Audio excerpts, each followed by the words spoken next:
भक्तगण, आज आपको शिव पुराण शतरुद्र संहिता में भगवान शिव के द्विजेश्वरावतार की कथा, राजा भद्रायु तथा रानी कीर्ति मालिनी की धार्मिक दृढ़ता की परीक्षा, तदनंतर विश्वनाथ अवतार का वर्णन करके नंदीश्वर ने द्विजेश्वर अवतार का प्रसंग चलाया।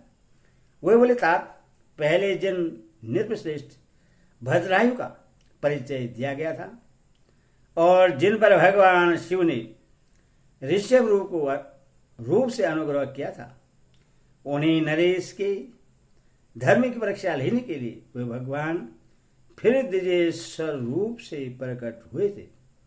ऋषभ के प्रभाव से रणभूमि में शत्रुओं पर विजय पाकर शक्तिशाली राजकुमार भद्रायु जब राज्य सिंहासन पर आरूढ़ हुए, तब राजा चंद्रागत तथा रानी सीमंतनी की बेटी सती साध्वी कीर्ति मालिनी के साथ उनका विवाह हुआ।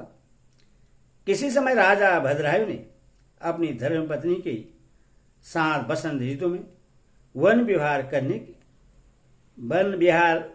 के लिए एक गहन वन में प्रवेश किया। उनकी पत्नी शरणागत जनों का पालन करने वाली थी। राजा का भी ऐसा ही नियम था। उन राज दंपति की धर्म में कितनी दृढ़ता है, इसकी परीक्षा के लिए पार्वती से भगवान शिव ने एक लीला रची। शिवा और शिव उस वन में ब्राह्मणी और ब्राह्मण के रूप में प्रकट हुए। उन दोनों ने लीलापूर्वक एक मायामय व्याघ्र का निर्माण किया। वे दोनों भय से विहल हो व्याघ्र से थोड़ी ही दूर आगे रोते चिल्लाते भागने लगे और व्याघ्र उनका पीछा करने लगा। राजा ने उन्हें इस अवस्था में देखा। वे ब्राह्मण दंपति भी भय से विहल हो महाराज की शरण में गए और इस प्रकार बोले। ब्राह्मण दंपति ने कहा, महाराज हमारी रक्षा कीजिए। वह व्याघ्र हम दोनों को खा जाने के लिए आ रहा है। समस्त प्राणियों को काल के समान भय देने वाला यह हिंसक प्राणी हमें अपना आहार बनाए। इसके पूर्व ही आप हम दोनों को बचा लीजिए। उन दोनों का यह करुण कर्दन सुनकर महावीर राजा ने जो ही धनुष उठाया, त्यों ही वह व्याघ्र उनके निकट आ पहुंचा। उसने ब्राह्मणी को पकड़ लिया। वह बेचारी हा नाथ, हा प्राण बल्लभ, हा शंभु, हा जगत गुरु इत्यादि कहकर रोने और विलाप करने लगी। व्याघ्र बड़ा भयानक था। उसने जो ही ब्राह्मणी को अपना ग्रास बनाने की चेष्टा की, त्यों ही भद्रायु ने तीखे बाणों से उसके मर्म में आघात किया, परंतु उन बाणों से उस महाबली व्याघ्र को तनिक व्यथा नहीं हुई। वह ब्राह्मणी को बलपूर्वक घसीटता हुआ तत्काल दूर निकल गया। अपनी पत्नी को बाघ के पंजे में पड़ी देख ब्राह्मण को बड़ा दुख हुआ और वह बारंबार रोने लगा। देर तक रोकर उसने राजा भद्रायु से कहा, राजन तुम्हारे वे बड़े बड़े अस्त्र कहाँ हैं? दुखियों की रक्षा करने वाला तुम्हारा विशाल धनुष कहाँ है? सुना था तुमने 12,000 बड़े बड़े हाथियों का बल है। वह क्या हुआ? तुम्हारे संग खंडक तथा मंत्र शस्त्र विद्या से क्या लाभ हुआ? दूसरों को क्षीण होने से बचाना क्षेत्रीय का परम धर्म है। धर्म के राजा अपना धन और प्राण देकर भी शरण में आए हुए दीन दुखियों की रक्षा करते हैं। जो पीड़ितों की प्राण रक्षा नहीं कर सकते, ऐसे लोगों के लिए तो जीने की अपेक्षा मर जाना ही अच्छा है। इस प्रकार ब्राह्मण का विलाप और उसके मुख से अपने पराक्रम की निंदा सुनकर राजा ने शोक से मन ही मन इस प्रकार विचार किया, अहो आज भाग्य के उलट फेर से मेरा पराक्रम नष्ट हो गया, मेरे धर्म का भी नाश हो गया। अथवा मेरी संपदा, राज्य और आयु का भी निश्चय ही नाश हो जाएगा।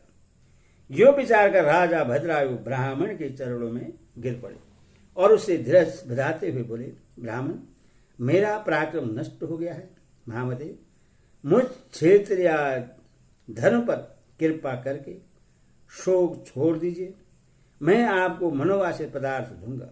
यह राज, यह रानी और मेरा यह शरीर, सब कुछ आपके अधीन है। बोलिए, आप क्या चाहते हैं?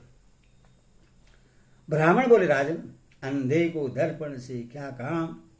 जो भिक्षा मांगकर जीवन निर्वाह करता हो वह भव से घर लेकर क्या करेगा? जो मूर्ख है उससे पुस्तक से क्या काम?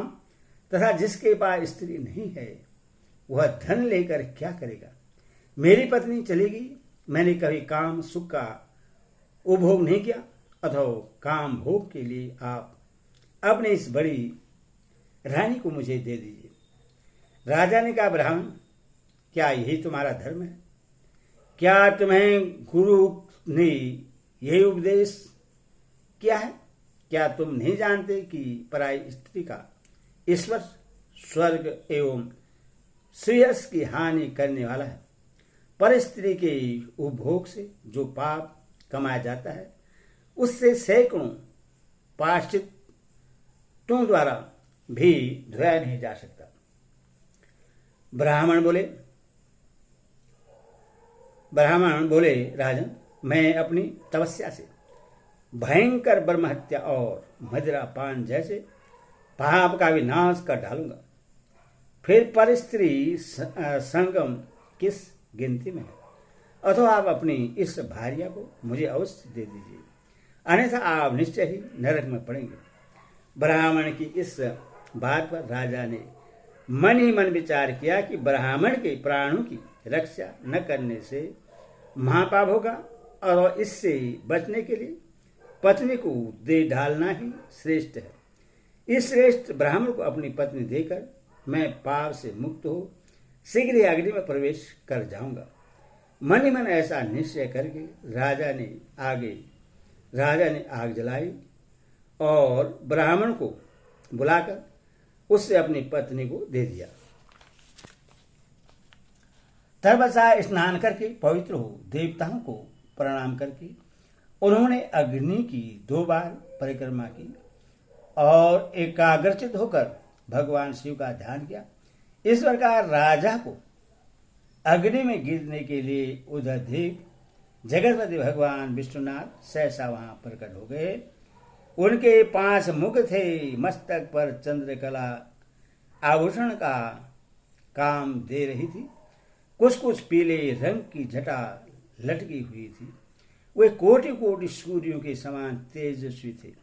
हाथों में त्रिशूल, खंडवा, कुठार, ढाल, मृग, अभय वरद और पिनाक धारण किए बैल की पीठ पर बैठे हुए भगवान नीलकंठ को राजा ने अपने सामने प्रत्यक्ष देखा। उनके दर्शन जनित आनंद से युक्त हो राजा भद्रायु ने हाथ जोड़कर स्तवन किया। राजा के स्तुति करने पर पार्वती के साथ प्रश्न हुए। महेश्वर ने कहा, राजन, तुमने किसी अन्य का चिंतन न करके जो सदा सर्वदा मेरा पूजन किया है, तुम्हारी इस भक्ति के कारण और तुम्हारे द्वारा की हुई इस पवित्र स्तुति को सुनकर मैं बहुत प्रसन्न हुआ हूं। तुम्हारे भक्ति भाव की परीक्षा के लिए मैं स्वयं ब्राह्मण बनकर आया था। जिस व्याघ्र ने ग्रस लिया था वह ब्राह्मणी और कोई नहीं, एक गिरिराज नंदनी उमा देवी ही थी। तुम्हारे बाण मारने से भी जिसके शरीर को चोट नहीं पहुंची वह व्याघ्र माया निर्मित था। तुम्हारे धैर्य को देखने के लिए ही मैंने तुम्हारी पत्नी को मांगा था।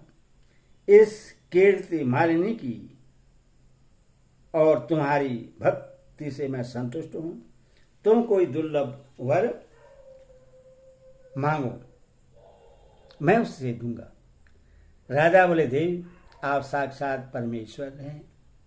आपने इस सांसारिक ताप से घिरे हुए मुझ अधम को, जो प्रत्यक्ष दर्शन दिया है। यही मेरे लिए महान वर है। देव, आप वरदाताओं में श्रेष्ठ हैं। आपसे मैं दूसरा कोई वर नहीं मांगता। मेरी यही इच्छा है कि मैं, मेरी रानी, मेरे माता पिता, पधाकर भैंस और उसके पुत्र सुनय, इन सबको आप अपना पार्श्ववर्ती सेवक बना लीजिए।